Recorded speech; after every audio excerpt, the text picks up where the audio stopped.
Hello everyone, welcome to my YouTube channel T star study point. आज हम लोग जनजाति के बारे में पढ़ेंगे कि जनजाति हमारे भारत में किस किस जगहों पर कौन कौन सी जनजातियाँ पाई जाती हैं। ठीक है, जनजातियों को जानने के बारे में।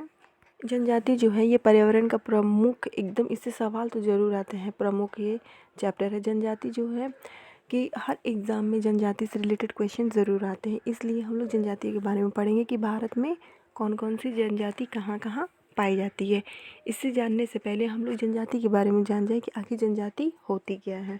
तो जनजाति जो है एक ऐसा सामाजिक समूह है, यानी वो समाज में तो रहते हैं लेकिन वो और अलग लोगों से, यानी जो सामान्य लोग होते हैं उनसे बिल्कुल अलग हट के होते हैं, क्योंकि वो जो उनकी अलग अलग प्रथाएं होती हैं वह एक क्षेत्र विशेष से जुड़े होते हैं और अपने इस समूह में, ठीक है, उसी में ही विवाह करते हैं। और उनका जो काम होता है, जो श्रम होता है, वह लिंग के आधार पर विभाजित होता है। जैसे जो स्त्री है वो काम करेगी और जो पुरुष है, इन दोनों में, स्त्री और पुरुषों में जो क्या है, काम बटा होता है। इसके अलावा वो कोई काम नहीं करते हैं। जनजातियों के समूह की अलग अलग भाषाएं होती हैं, यानी कुल मिलाकर हम ये कह दें कि जो जनजाति होती है यह एक क्षेत्र समूह, विशेष क्षेत्र समूह में होती है। ये समाज का ही हिस्सा है, लेकिन अन्य समाज के लोगों से बिल्कुल भिन्न होती है। जनजाति से रिलेटेड क्वेश्चन आते हैं कि उत्तराखंड में कौन सी जनजाति पाई जाती है, या फिर भील जनजाति कहाँ की है, ये मुंडा जनजाति कहाँ की है, ऐसे करके सवाल आते हैं। लेकिन मैं जनजाति के बारे में थोड़ा आपको बता रही हूँ कि कुछ जानकारी हो जाए कि जनजाति होता क्या है। ठीक है, अब डिटेल से पढ़ते हैं इसको। देखते हैं भील जनजाति के बारे में। जो भील जनजाति है, ये इसका शाब्दिक अर्थ क्या है? शाब्दिक अर्थ मतलब भील मतलब होता है धनुष, जिसकी उत्पत्ति द्राविड़ के बील से हुआ है। यानी जो धनुष शब्द है इसकी उत्पत्ति किससे हुआ है? बील शब्द से, जो कौन किससे हुआ? द्राविड़ भाषा की है। और जो भील जनजाति है इसका मतलब है धनुष। ठीक है, यह भारत की सबसे बड़ी जनजाति, एग्जाम में कई बार पूछता है कि भारत की सबसे बड़ी जनजाति निम्न में कौन है, वहाँ पे जनजातियों का नाम लिख देगा। तो कौन सी सब भारत की सबसे बड़ी जनजाति है? तो भील जनजाति है। अपने नोट्स में बिल्कुल ये नोट कर लीजिए कि भारत की सबसे बड़ी जनजाति फिलहाल प्रेजेंट टाइम में कौन है? भील है। ठीक ना। ये जनजाति मुख्यतः राजस्थान, आंध्र प्रदेश, छत्तीसगढ़, गुजरात, महाराष्ट्र, कर्नाटक एवं त्रिपुरा राज्य में पाई जाती है। यानी ये भी जो जनजाति है ये सबसे ज़्यादा कहाँ पाई जाती है? राजस्थान, उसके बाद आंध्र प्रदेश, छत्तीसगढ़, यहाँ पे पाई जाती है। यही सब स्टेट यानी राज्यों का नाम देता है कि भील जनजाति कहाँ पाई जाती है। ऐसे ही क्वेश्चंस आते हैं, यानी दे कि राजस्थान में कौन सी जनजाति पाई जाती है? तो भील जनजाति पाई जाती है। और भील जनजाति क्या है? यह हमारे भारत में सबसे बड़ी जनजाति है। कौन सी?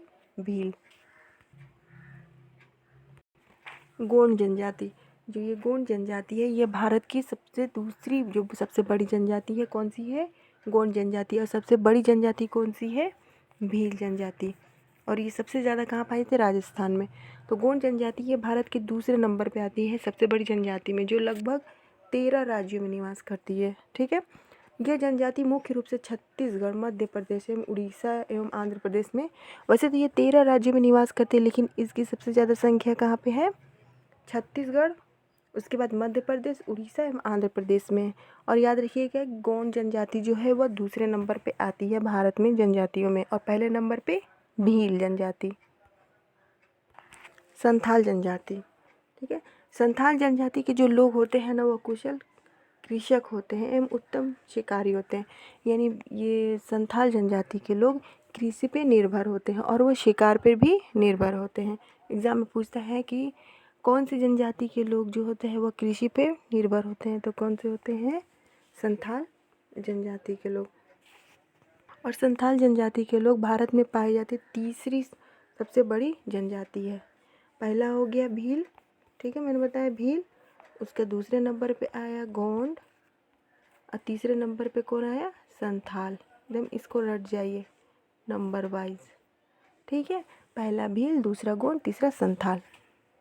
संथाल जनजाति के लोग की एक विशेषता होती है कि वह शारीरिक जो उनकी विशेषताएं होती है वह नाटे कद की होती है एवं चौड़ी एवं चपटी नाक होती है। ठीक है, संथाल जनजाति को, और ये ज़्यादातर झारखंड में पाई जाती है संथाल जनजाति। ठीक है,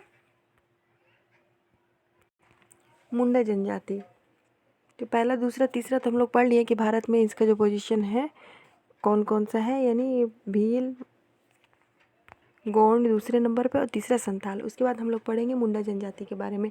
जो मुंडा जनजाति की जो भाषा होती है वह मुंडा होती है। यह भाषा ऑस्ट्रिक परिवार की भाषा है। यानी मुंडा जनजाति जो बोली उनकी होती है वो मुंडा होती है, और ये जो भाषा है वो ऑस्ट्रिक परिवार का होता है, जिसमें वन पर्वत पशुपालन संबंधित अत्यधिक होते हैं। मुंडा जनजाति का प्रमुख त्यौहार सरहुल, मोस्ट इम्पॉर्टेंट है ये सरहुल। एग्जाम में कई बार पूछा है कि सरहुल किस जनजाति का प्रमुख त्यौहार है। तो किस जनजाति का प्रमुख त्यौहार है? मुंडा जनजाति का। एकदम स्टार बनाकर नोट कर लीजिए कि सरहुल जो है वो मुंडा जनजाति का प्रमुख त्यौहार है। मैं पढ़ाते पढ़ाते इसलिए क्वेश्चन आपको बताती हूँ ताकि आपको याद रहे, ठीक है, और परेशान ना हो कि मतलब इसमें से क्या क्वेश्चन, कैसे क्वेश्चन पूछ सकता है, ठीक है ना। तो इस सरहुल को एकदम मोस्ट इम्पॉर्टेंट समझिए, ये एग्ज़ाम में बहुत बार पूछा है और आ भी सकता है। और सरहुल जो किसका प्रमुख त्यौहार है? मुंडा जनजातियों का। और जो मुंडा जनजाति होती है मुख्य रूप से झारखंड में निवास करती है, लेकिन इसका कुछ हिस्सा मतलब बिहार और पश्चिम बंगाल उड़ीसा में भी है, लेकिन इसका मुख्य निवास स्थल कौन सा है? झारखंड। मोस्ट इम्पॉर्टेंट मुंडा जनजाति, एकदम इसको याद कर लीजिएगा। और हाँ, नोट्स तो बिल्कुल बनाइए। मैं बाहर वीडियो में बोलती हूँ कि नोट्स मोस्ट इम्पॉर्टेंट है, क्योंकि आप इस वीडियो को 2-3 बार देखें तो आपका, मुझे पता है कि कॉन्सेप्ट क्लियर हो जाएगा, लेकिन नोट्स बनाना बहुत ही ज़रूरी है। बोडो जनजाति, ठीक है। बोडो जनजाति जो मुख्य रूप से कहाँ भारत में कहाँ निवास करती है? असम राज्य में। आता है कई बार। बोडो जनजाति कहाँ निवास करती है? असम राज्य में। और इन लोगों की भाषा कौन सी होती है? बोडो। और ये जो तिब्बत और बर्मा की भाषा के परिवार की ही एक शाखा है, यानी तिब्बत बर्मा की जो भाषा बोली जाती है उसी का ही एक शाखा कौन सा है? बोडो भाषा, ठीक है। बोडो जनजाति के बारे में पता चल गया। बोडो जनजाति कहाँ की है? आसाम में, और इनकी भाषा कौन सी है? बोडो है।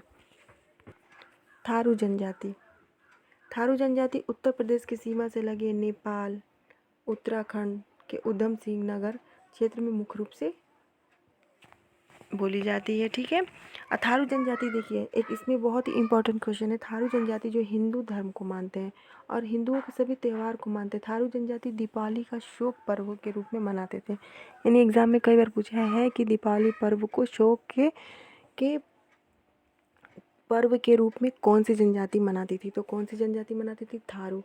दीपावली को शोक पर्व के रूप में थारू जनजाति मनाती थी, और ये कहाँ पे निवास करती है? नेपाल तथा उत्तराखंड के उधम सिंह नगर, मतलब इसी के आसपास निवास करती है, ठीक है।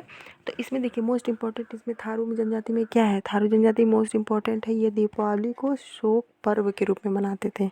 ये से ज़रूर कई बार पूछा है, मोस्ट इम्पॉर्टेंट, स्टार बना के लिखिए इसको। परंतु वर्तमान में क्या है?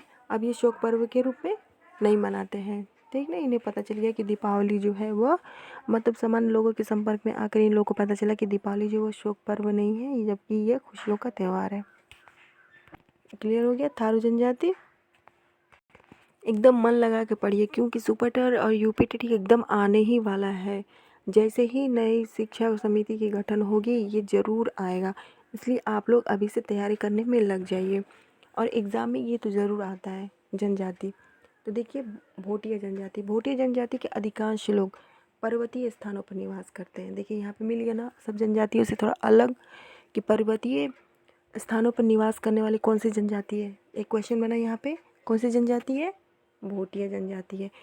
इसका संकेंद्र उत्तरी क्षेत्र मुख्यतः हिमाचल प्रदेश है। यानी जब यह पर्वतीय क्षेत्रों पे निवास करती है तो जाहिर सी बात है कि ये पर्वतीय राज्यों के तट पास ही होगा ये इनका निवास स्थल। तो कौन कौन से हैं? हिमाचल प्रदेश, उत्तराखंड, ठीक है, सिक्किम, सिक्किम होगा यहाँ पे, ठीक है, सिक्किम,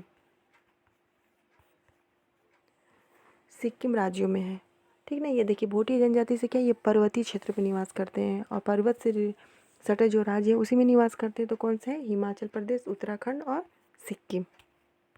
नागा जनजाति, नागा जनजाति भारत के नागालैंड राज्य में मुख्य रूप से निवास करते हैं।